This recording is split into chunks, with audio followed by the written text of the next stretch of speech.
एक बार हजरत ख्वाजा मोइनुद्दीन चिश्ती रहमतुल्लाह अलैहि इस्लाम का पैगाम फैलाने की नीयत से अपने कुछ मुरीदों के साथ अजमेर शरीफ के एक स्थान पर तशरीफ लाए। जिस मुकाम पर हजरत ख्वाजा मोइनुद्दीन चिश्ती रहमतुल्लाह अलैहि ने कयाम किया, वहां के करीब ही एक बड़ा तालाब था जिसे स्थानीय हिंदू लोग अनासागर कहते थे। उस दौर में इस तालाब की वुसात और पवित्रता के कारण हिंदू समाज में इसका बहुत एहतराम किया जाता था। उनका यह अकीदा था कि जो शख्स दिन भर गुनाह करने के बाद इस तालाब में गौस्ल करता है, उसके तमाम गुनाह धुल जाते हैं। इसी वजह से वे इस तालाब को हमेशा दियों से सजाए रखते थे। कहा जाता है कि इस तालाब में हर रात दिए जलाने के लिए तकरीबन 3 मन तेल की जरूरत होती थी। तालाब की पवित्रता के कारण वहां सभी हिंदुओं को दाखिल होने की इजाजत नहीं थी। सिर्फ आला तबके के ब्राह्मण ही वहां गौस्ल कर सकते थे और तालाब के पानी को छू सकते थे। उनका यह मानना था कि अगर ब्राह्मणों के अलावा कोई और तालाब के पानी को छू ले तो पानी नापाक हो जाएगा। हजरत ख्वाजा मोइनुद्दीन चिश्ती रहमतुल्लाह अलैहि और उनके मुरीद लंबे सफर से थके हुए थे। कुछ देर आराम फरमाने के बाद जब नमाज का वक्त हुआ तो ख्वाजा मोइनुद्दीन चिश्ती रहमतुल्लाह अलैहि ने हजरत बख्तियार काकी रहमतुल्लाह अलैहि को अजान देने का हुक्म दिया। हुक्म पाकर हजरत बख्तियार काकी रहमतुल्लाह अलैहि ने अजान देना शुरू किया। उस वक्त हिंदुस्तान में तौहीद का पैगाम और अजान के अल्फाज किसी ने नहीं सुने थे। जब लोगों ने पहली बार अजान के अल्फाज सुने तो उनके दरमियान हलचल मच गई। लोग अपने घरों से बाहर आकर एक दूसरे से कहने लगे, ये फकीर लोग कहां से आ गए और ये क्या पढ़ रहे हैं। अजान खत्म होने के बाद हजरत ख्वाजा मोइनुद्दीन चिश्ती रहमतुल्लाह अलैहि और उनके साथियों ने अनासागर तालाब पर जाकर वुजू करना शुरू किया। जब हिंदू पुजारियों ने देखा कि एक अजनबी दरवेश उनके मखसूस तालाब का इस्तेमाल कर रहा है तो उनके दिल में गुस्से की आग भड़क उठी। एक पुजारी बोला, यह दरवेश कहां से आ गया? बिना हमारी इजाजत के इसने हमारे पाक तालाब को हाथ लगा दिया। हम इस तालाब को कितना मुकद्दस मानते हैं और इन मुसाफिरों ने इसे नापाक कर दिया है।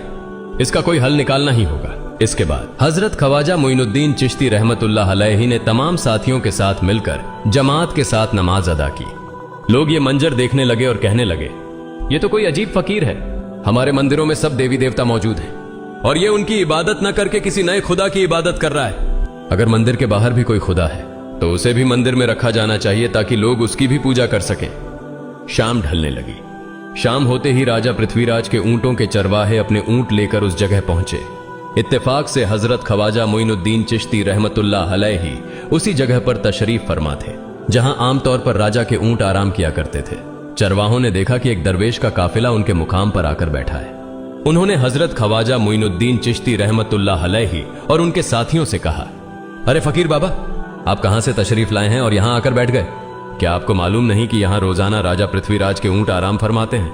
राजा के ऊंट यहां आराम करते हैं। ये जानते हुए भी आपने यहां बैठने की जुर्रत कैसे की? हजरत ख्वाजा मोइनुद्दीन चिश्ती रहमतुल्लाह अलैहि ने उन चरवाहों को नरमी से जवाब दिया, बाबा, हम मुसाफिर हैं और अनजान हैं। हमें मालूम नहीं था कि इस मुकाम पर राजा के ऊंट आराम करते हैं। चूंकि हम पहले ही यहां रात गुजारने का इरादा कर चुके हैं, तुम अपने ऊंटों को आज किसी और जगह आराम देने ले जाओ। आसपास बहुत सी जगहें हैं। हजरत ख्वाजा मोइनुद्दीन चिश्ती रहमतुल्लाह अलैहि का जवाब सुनकर पृथ्वीराज के चरवाहे बोले, फकीर की हिम्मत तो देखो, कहता है कि राजा के ऊंटों को कहीं और ले जाएं और खुद यहां बैठे रहेंगे। फकीर बाबा, यह तो हरगिज मुमकिन नहीं है। राजा के ऊंट अपने ही मुकाम पर बैठेंगे। यह कहकर चरवाहों ने हजरत ख्वाजा मोइनुद्दीन चिश्ती रहमतुल्लाह अलैहि और उनके साथियों को वहां से उठाने के लिए दुर्व्यवहार करना शुरू कर दिया। हजरत ख्वाजा मोइनुद्दीन चिश्ती रहमतुल्लाह अलैहि बहुत ही सरल स्वभाव के थे। जब उन्होंने देखा कि चरवाहे दुर्व्यवहार कर रहे हैं तो उन्होंने बख्तियार काकी रहमतुल्लाह अलैहि से कहा, बख्तियार, हम यहां बैठकर क्या करेंगे? जब राजा के ऊंटों को यहीं बैठाना है तो रहने दो, ऊंट यहीं बैठे, हम यहां से जा रहे हैं। यह कहकर हजरत ख्वाजा मोइनुद्दीन चिश्ती रहमतुल्लाह अलैहि अपने साथियों के साथ वहां से चले गए। अगली सुबह जब ऊंटों को फिर से चरागाह में ले जाने का समय आया तो चरवाहे ऊंटों को उठाने की कोशिश करने लगे, लेकिन बार बार कोशिश के बावजूद वे ऊंटों को उठा नहीं सके, क्योंकि अल्लाह के वली हजरत ख्वाजा मोइनुद्दीन चिश्ती रहमतुल्लाह अलैहि ने कहा था कि ऊंट यहीं बैठेंगे। अल्लाह रब्बुल आलमीन ने उनकी यह दुआ कबूल कर ली थी और ऊंटों को आदेश दिया था कि जब तक मोइनुद्दीन चिश्ती खुद नहीं कहेंगे तब तक वे यहीं बैठे रहेंगे। इसके बाद चरवाहे ऊंटों के न उठने का कारण जानने लगे। उनमें से एक नेक चरवाहा था जिसने कहा, क्या तुम्हें याद है कि हमने कल यहां से एक दरवेश को उठाया था? जाते जाते उन्होंने कहा था कि हम जा रहे हैं, राजा के ऊंट यहीं बैठेंगे। मुझे लगता है कि उनके कहे शब्दों के कारण ही राजा के ऊंट उठ नहीं पा रहे हैं। शायद वह कोई बड़े वली हैं या अल्लाह का कोई अवतार है। इस बात को महामहिम राजा के समक्ष रखते हैं। इसके बाद चरवाहे पृथ्वीराज के पास पहुंचे और हाथ जोड़कर निवेदन किया, महाराज, हमने बहुत कोशिश की, लेकिन आपके ऊंटों को उनके स्थान से नहीं उठा सके और उन्हें चरागाह में घास चराने नहीं ले जा पा रहे हैं। राजा पृथ्वीराज ने आश्चर्य से पूछा, क्या ऊंटों को कोई बीमारी है जिस कारण वे उठ नहीं पा रहे? चरवाहों ने कहा, महाराज, ऊंट पूरी तरह स्वस्थ हैं, उन्हें कोई बीमारी नहीं है। पृथ्वीराज ने कहा, तो फिर वे अपनी जगह से क्यों नहीं उठ रहे? चरवाहों ने कहा, महाराज, कल उस स्थान पर एक दरवेश बैठे थे, हमने उनके और उनके साथियों के साथ काफी दुर्व्यवहार किया और उन्हें वहां से उठा दिया था। जाते जाते उन्होंने कहा था, राजा के ऊंट यहाँ बैठेंगे और उठेंगे नहीं। हमें लगता है कि दरवेश की बद्दुआ के कारण ही ऊंट अपनी जगह से नहीं उठ पा रहे हैं। तब पृथ्वीराज ने हुक्म दिया, अच्छा, जाओ और उस दरवेश को मेरे पास ले आओ। जब हजरत ख्वाजा मोइनुद्दीन चिश्ती रहमतुल्लाह अलैहि पृथ्वीराज के दरबार में पहुंचे तो पृथ्वीराज ने उनसे पूछा, ए दरवेश, आपने मेरे ऊंटों को क्यों पंगु बना दिया है? मेरे ऊंट भूखे मर रहे हैं, कृपया अपना जादू उनसे हटा लें। अगर जादू नहीं हटाया तो मेरे ऊंट भूखे मर जाएंगे। पृथ्वीराज की बात सुनकर हजरत ख्वाजा मोइनुद्दीन चिश्ती रहमतुल्लाह अलैहि मुस्कुराते हुए बोले, हे अल्लाह के बंदे, हम मुसलमान हैं और मुसलमान कभी जादू नहीं करते। तुम्हारे ऊंटों को मैंने नहीं बल्कि इस संसार के पालनहार महान अल्लाह रब्बुल आलमीन ने बैठाया है। उनकी आज्ञा से ऊंट बैठे हैं और उनकी आज्ञा से ही उठेंगे।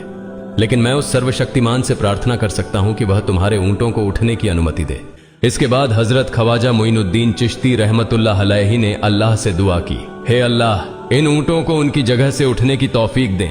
हजरत ख्वाजा मोइनुद्दीन चिश्ती रहमतुल्लाह अलैहि की दुआ करते ही चरवाहों ने देखा कि ऊंट अपनी जगह से उठकर चरागाह की ओर बढ़ने लगे। यह दृश्य देखकर चरवाहे चकित रह गए और हजरत ख्वाजा मोइनुद्दीन चिश्ती रहमतुल्लाह अलैहि की करामत की खबर पूरे अजमेर में फैल गई। जैसे जैसे हिंदुओं के बीच हजरत ख्वाजा मोइनुद्दीन चिश्ती रहमतुल्लाह अलैहि की करामत की बातें फैलने लगीं और इस्लाम की महानता उनके सामने प्रकट होने लगी, मंदिर के पुजारी भयभीत हो गए। वे सोचने लगे, अगर यही चलता रहा तो सभी हिंदू मुसलमान बन जाएंगे। तब वे पृथ्वीराज के पास पहुंचे और निवेदन किया, महाराज, ये दरवेश हमारे राज्य में अशांति फैला रहे हैं। यदि आपने अभी इनका कोई उचित समाधान नहीं निकाला तो ये दरवेश सभी हिंदुओं को मुसलमान बना देंगे और तब हमारे देवताओं की पूजा करने वाला कोई नहीं बचेगा। आप इन्हें यहां से भगा दें, नहीं तो ये हमें यहां से बाहर निकाल देंगे। महाराज, हम आपको एक और भयावह बात बताना चाहते हैं। ये दरवेश कहते हैं कि जिन मूर्तियों की हम पूजा करते हैं वे पूजनीय नहीं है। उनका कहना है कि ये केवल निर्जीव पत्थर है जिनमें कोई शक्ति नहीं है। ये साधारण लोगों को इस तरह की बातें बताकर भ्रमित करना चाहते हैं। सबसे आपत्तिजनक बात यह है कि ये दरवेश हर दिन 5 बार हमारे पवित्र तालाब में हाथ लगाकर उसे अपवित्र कर रहे हैं। पुरोहितों की बात सुनकर पृथ्वीराज ने हजरत ख्वाजा मोइनुद्दीन चिश्ती रहमतुल्लाह अलैहि को बुलाया। जब हजरत ख्वाजा मोइनुद्दीन चिश्ती रहमतुल्लाह अलैहि उनके दरबार में पहुंचे तो पृथ्वीराज ने कहा, ए दरवेश, हम देख रहे हैं कि आप गोमाता का मांस खाते हैं और हमारे देवताओं का अपमान करते हैं। हमारे धर्म के बारे में तरह तरह की उल्टी सीधी बातें कर रहे हैं। हम यह सहन नहीं कर सकते। हम यह भी देख रहे हैं कि आप हमारे पवित्र तालाब को अपने अपवित्र हाथों से खराब कर रहे हैं। आप तुरंत हमारे देश से चले जाएं। हजरत ख्वाजा मोइनुद्दीन चिश्ती रहमतुल्लाह अलैहि ने कहा, बाबा, हम लोग तो केवल वुजू करते हैं, नहाते नहीं। अगर पूरी देह के स्पर्श से आपके तालाब का पानी खराब नहीं होता है तो केवल हमारे हाथ और चेहरे के पानी से तालाब अपवित्र कैसे हो सकता है? यह सुनकर पृथ्वीराज ने कहा, वे सभी लोग हमारे धर्म के हैं जबकि तुम लोग कहीं और से आ गए हो। तुम हमारे धर्म के नहीं हो, इसलिए तुम्हारे हाथ लगाने से हमारा तालाब अपवित्र हो जाता है। तब हजरत ख्वाजा मोइनुद्दीन चिश्ती रहमतुल्लाह अलैहि ने कहा, अच्छा बाबा, हम अब आपके तालाब के पानी को हाथ नहीं लगाएंगे, लेकिन हमें पानी की जरूरत है तो हम चाहते हैं कि केवल एक बर्तन में पानी ले लें। पृथ्वीराज ने कहा, ठीक है, तुम पानी ले सकते हो, लेकिन तुम्हारा बर्तन तालाब में लगे, तुम्हारे हाथ नहीं। अगर तुम्हारे हाथ स्पर्श करें तो हम इसके खिलाफ सख्त कार्रवाई करेंगे। राजा के साथ सहमति के बाद हजरत ख्वाजा मोइनुद्दीन चिश्ती रहमतुल्लाह अलैहि ने अपने मुख्य खलीफा बख्तियार काकी रहमतुल्लाह अलैहि से कहा, बख्तियार, जाओ और राजा के तालाब से एक बर्तन में पानी ले आओ, लेकिन बहुत सावधानी से पानी लेना ताकि तुम्हारा हाथ तालाब के पानी को छू न सके। बख्तियार काकी रहमतुल्लाह अलैहि हजरत ख्वाजा मोइनुद्दीन चिश्ती रहमतुल्लाह अलैहि के आदेश का पालन करते हुए आना सागर से पानी लेने गए। उन्होंने बर्तन को तालाब में डुबोया और उनका हाथ पानी को नहीं छू सका क्योंकि चमत्कारवश पूरा तालाब एक छोटे बर्तन में समा गया। आना सागर पूरी तरह से सूख गया और उसकी तली में केवल सूखी रेत दिखाई देने लगी। जब पुरोहितों ने देखा कि उनके पवित्र तालाब में एक भी बूंद पानी नहीं बची है और वह मरुस्थल की तरह सूख गया है तो वे घबराते हुए राजा पृथ्वीराज के पास गए और बोले, महाराज, यह तो भारी संकट हो गया है। पृथ्वीराज ने पूछा, क्या हुआ? पुरोहितों ने कहा, उस दरवेश ने हमारे पूरे तालाब का पानी ले लिया है। अब हमारे पवित्र तालाब में एक बूंद भी पानी नहीं है। अगर इस तालाब में पानी नहीं होगा तो हम अपने पापों का प्रायश्चित कैसे करेंगे?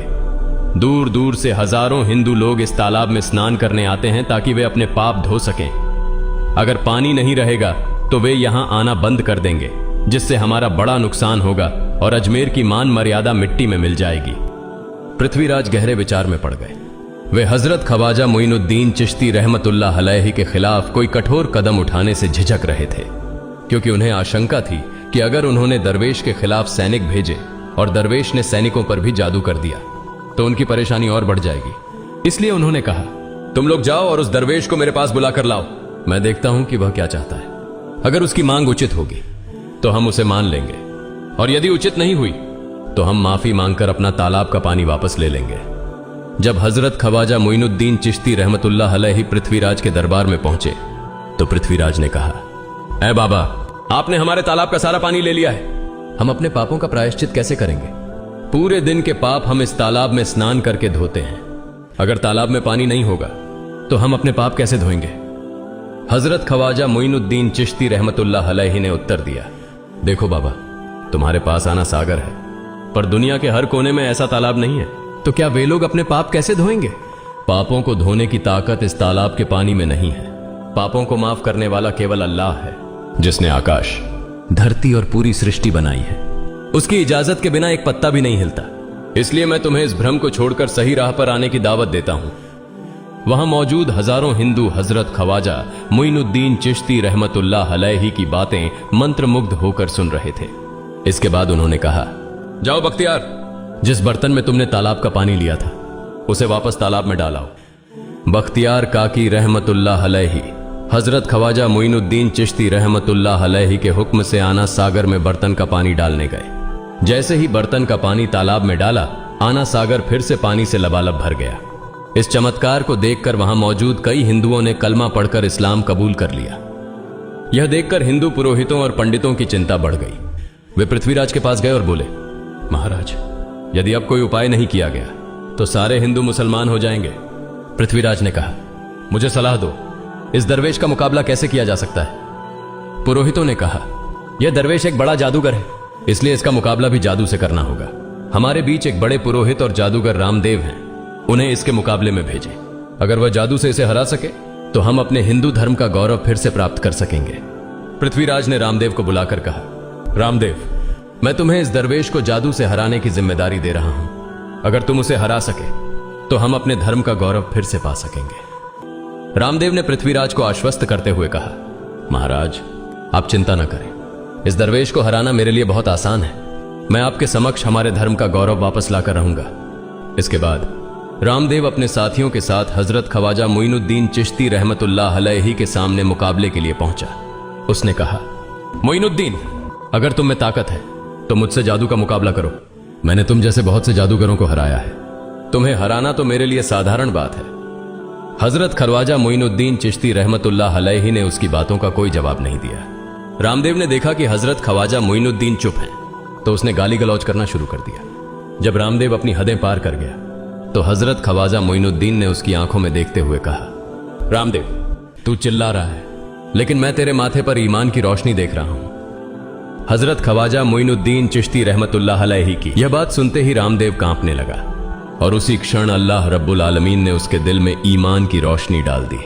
रामदेव हजरत ख्वाजा मोइनुद्दीन चिश्ती के चरणों में गिर पड़ा और बोला, हे अल्लाह के वली, मैंने आपके साथ बहुत बेअदबी की है, मुझे माफ करें और मुझे कलमा पढ़ाकर इस्लाम की राह दिखाएं। हजरत ख्वाजा मोइनुद्दीन चिश्ती रहमतुल्लाह अलैहि ने रामदेव को कलमा पढ़ाया और उनका नाम रखा मोहम्मद सादिक। इतिहास बताता है कि बाद में रामदेव मोहम्मद सादिक के रूप में एक बड़े अल्लाह के वली बन गए। प्रिय पाठकों, सोचें, जो रामदेव